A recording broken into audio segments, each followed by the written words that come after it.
जाहिर सी बात है कि मनीष कश्यप पर जो केस हुआ है, अगर मैं उनका डिफेंस पक्ष का वकील होता तो मैं ये बात जरूर सामने रखता कोर्ट में कि उन पर जो एफआईआर हुआ है वो सारे फॉल्स फैब्रिकेटेड एंड कॉन्कॉर्टेड जो है वो केसेस हैं। अब देखिए सारे के सारे फॉल्स। बिल्कुल आसाराम की तरह वो रेप केस में नहीं न गए। आसाराम के पास भी बहुत समर्थक था, लेकिन वो रेप केस में गए थे। तो रेप केस में नहीं न गए।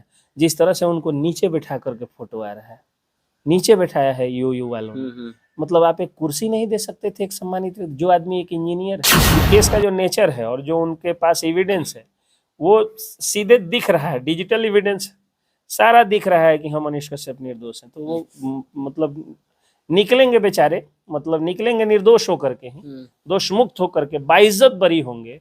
लेकिन इस दौरान बहुत ज्यादा उनका हरास कर दिया गया। तो इनकी इकोनॉमिक ऑफेंस यूनिट 55 लाख के गाड़ी से चलने वाले नेताओं का अकाउंट नहीं जांच करती है। अब 45 लाख रुपए मिल गया मनीष कश्यप के खाते में तो करिए कि पकड़ा गया।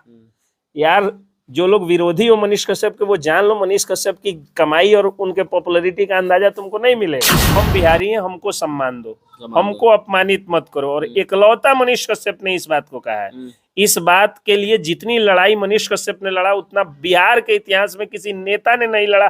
पत्रकार की तो बात छोड़ दी। मनीष कश्यप खुद को पुलिस के सामने सरेंडर करके जेल तो चले गए, लेकिन वो जेल से बाहर कब निकलेंगे इस बात पे पूरी देश जो है चर्चा करने में लग गई है। ठीक इसी बात की जानकारी लेने के लिए अभी हमारे साथ हम सभी पत्रकारों के वकील पंकज भैया हैं।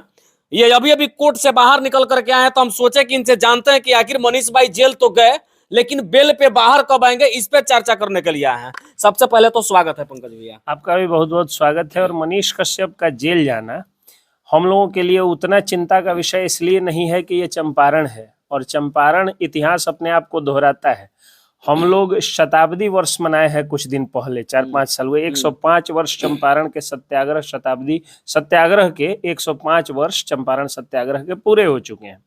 तो मनीष कश्यप जेल गए हैं। आज मुझे सूचना मिली है और मैं कोर्ट में था और अभी मैं घर आया तब तक आपसे बात भी हो रही है। मनीष कश्यप जो जेल गए हैं वो किन किन सेक्शंस में गए हैं, सबसे पहले हम उस पर चर्चा करें। बिल्कुल, देखिए पूरा उनके जितने भी फैन फॉलोअर्स हैं सब लोग ये जानना चाहते हैं कि आखिर उनके ऊपर कितने एफआईआर दर्ज हुए हैं, कौन सा धारा सबसे गंभीर है, किस धारा में उनको कब बेल मिलेगा, जेल से कितने दिनों के बाहर निकलेंगे। ये बेहद चर्चा का विषय है, सब लोग इस बात को जानना चाहते हैं। तो आप शुरू करिए वहां से कि उनके ऊपर कौन कौन सा धारा लगा है और किसमें कब बेल मिल सकता है और कितने दिन की सजा उनको हो सकती है। देखिए तो अब देखिए, जब आप सेक्शंस की बात करिएगा और तब उस केस के नेचर की बात करिएगा तो आपको खुद पता चल जाएगा कि मनीष कश्यप कितने दोषी हैं और कितने निर्दोष हैं।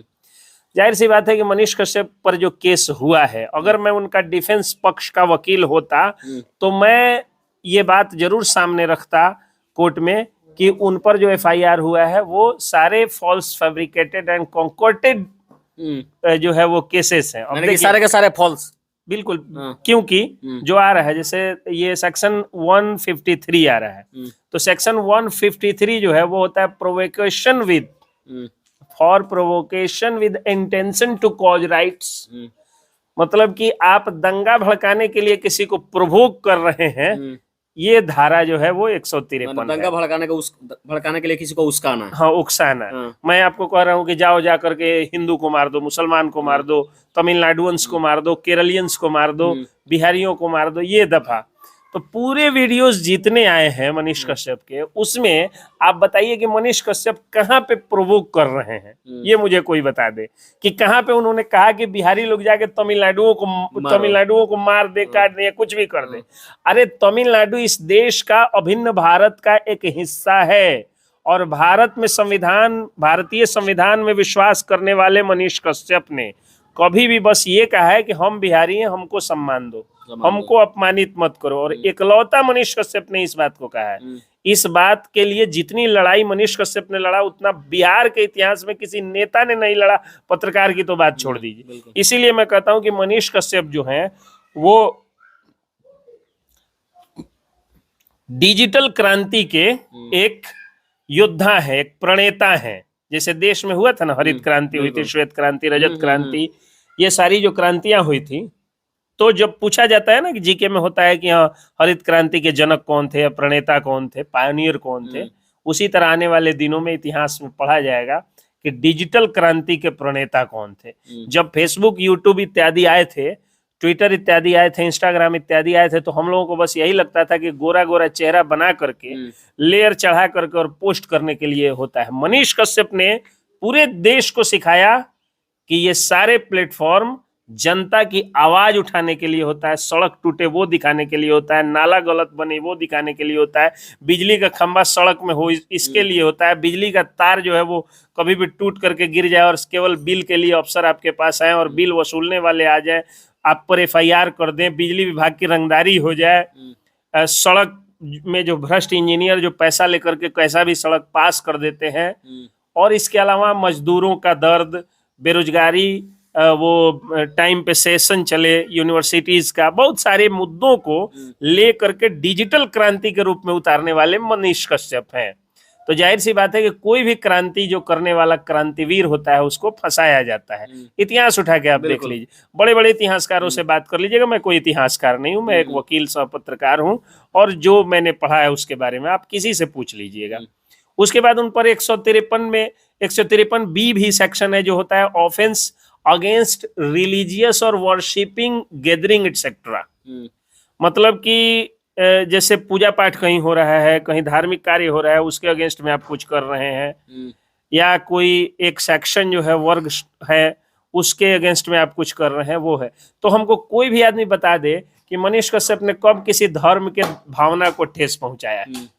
अगर मान लीजिए कि एसके पंकज अपराधी है, तो एसके पंकज कहने से अगर कोई अर्थ ये लगाए कि ये हिंदू का नाम है इसलिए, या मेरा नाम अगर किसी का नाम जो है वो मोहम्मद इकबाल हो तो कहे कि मुस्लिम नाम है, तो उसके सोचने का तरीका हो सकता है। और वो भी सेक्शन तब इम्प्लाई होगा जब उसका कोई असर पड़ जाए। मान लीजिए मैंने कहा कि संजीत कुशवाहा इकलौते अच्छे पत्रकार हैं, तो अब इससे आहत होकर के कोई आदमी अगर आत्महत्या कर ले, किसी को मार दे कि भाई कुशवाहा ही क्यों, दूसरा क्यों नहीं राम, क्यों नहीं सिंह, क्यों नहीं मिश्रा, क्यों नहीं हाजरा, क्यों नहीं पासवान, तो अब ये सेक्शन लगाया जाता है। तो हमको बता दे कि मनीष कश्यप के किसी भी वीडियो से कौन तमिलनाडु को ठेस पहुंचा है, मैंने तमिलनाडु के किस नागरिक को ठेस पहुंचा है, बिहार के किस नागरिक को ठेस पहुंचा है, नहीं पहुंचा है। ये धारा भी फॉल्स लगाया देखते चलिए मैंने किस तरह से धाराएं लगाई गई। उसके बाद 505 है, नॉन अवेलेबल होता है। ये होता है कि किसी व्यक्ति के मतलब नफरत फैलाने का, हेट्रेड स्पीच के लिए ये धारा लगता है। मतलब आप नफरत फैला रहे हैं या किसी ऐसा रिपोर्ट आप प्रकाशित कर रहे हैं, बोल रहे हैं, छाप रहे हैं या दिखा रहे हैं जिससे दो वर्गों में नफरत होता हो, दो लोगों में नफरत होता हो। तो कौन सी मनीष कश्यप के बाद से तमिलनाडु के लोगों को नफरत हो गई है? तमिलनाडु के लोगों को नफरत हमारे बिहारी होने से, मनीष कश्यप की भाषा से नहीं है, मनीष कश्यप की बात से नहीं है। तो ये देखिए कितना सही मतलब लगाया गया।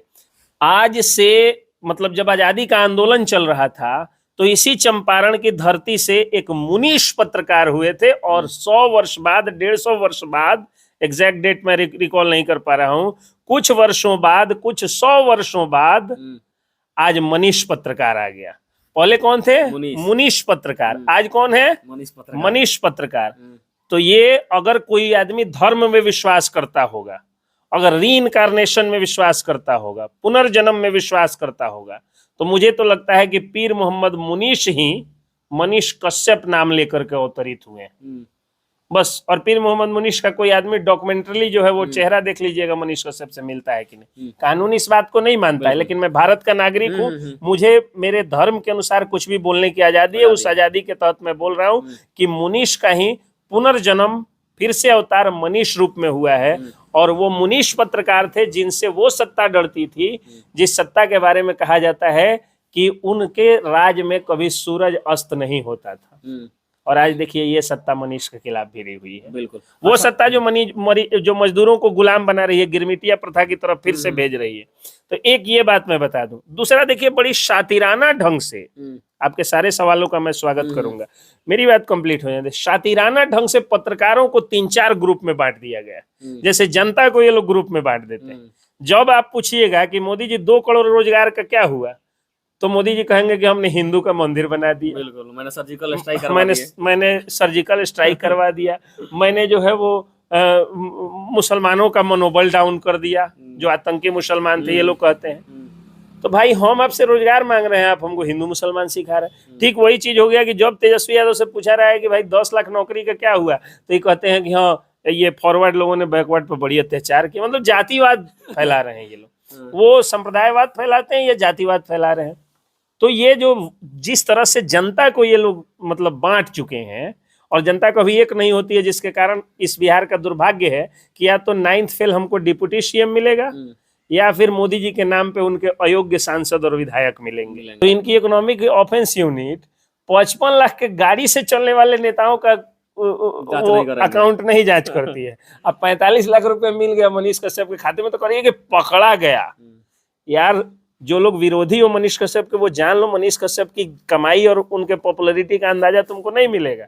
अगर दूसरा कोई उतना कमाई या पॉपुलैरिटी कर रहा होता तो बाउंसर्स लेके चलता, लेकिन वो आदमी बाउंसरों का पैसा स्कूल के जो है कंप्यूटर बांटने में देता है, वो आदमी बाउंसरों का पैसा गरीबों की मदद करने में देता है। तो आप अब उसको अंडर एस्टिमेट कर लेंगे, 45 लाख बड़ी रकम हो गई। 45 लाख रुपया तो आप ढंग से जांच करके देखिए ना, 40,000 रुपया महीना कमाने वाले कलर के खाते में मिल जाएगा, उतना का जो है उसके पत्नी के खाते में मिल जाएगा, उसका बाल बच्चों का और ससुराल का खंगाल दिया जाए, सार ससुराल का तो बहुत कुछ मिल जाएगा। तो नेता भ्रष्ट पर इनका जो है इकोनॉमिक ऑफेंस यूनिट काम नहीं करेगा, इंजीनियर भ्रष्ट है नहीं करेगा, ठेकेदार भ्रष्ट है नहीं करेगा, गुंडे माफियाओं पर नहीं करेगा, गुंडे माफिया चुनाव लड़ करके चुनाव जीत रहे हैं इस पर नहीं करेगा, किसी एक नेता पर नहीं करेगा। लेकिन बहादुर बिहार की इकोनॉमिक ऑफेंस यूनिट की टीम ने बड़े ही बहादुरी से अपने सामने एक बेहद ही कमजोर पत्रकार को पकड़ करके अपनी बहादुरी साबित कर दिया।